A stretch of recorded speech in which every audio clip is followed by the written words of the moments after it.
Hey guys, so I got this HDMI stabilizer. It's meant for the PlayStation 5.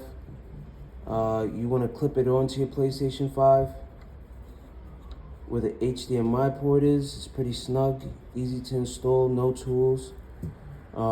Basically, from what you can see, it hovers over the HDMI port and it's supposed to give support to the HDMI cable so it's not bending upwards or downwards from the slack that it has from the distance of your TV. So it's really easy to install, just like that, boom. And it's made standardly for the cord that PlayStation gives you, but it will fit mostly anybody's cord, HDMI cord that they have at home. If you're interested in buying this product, the link is in the description.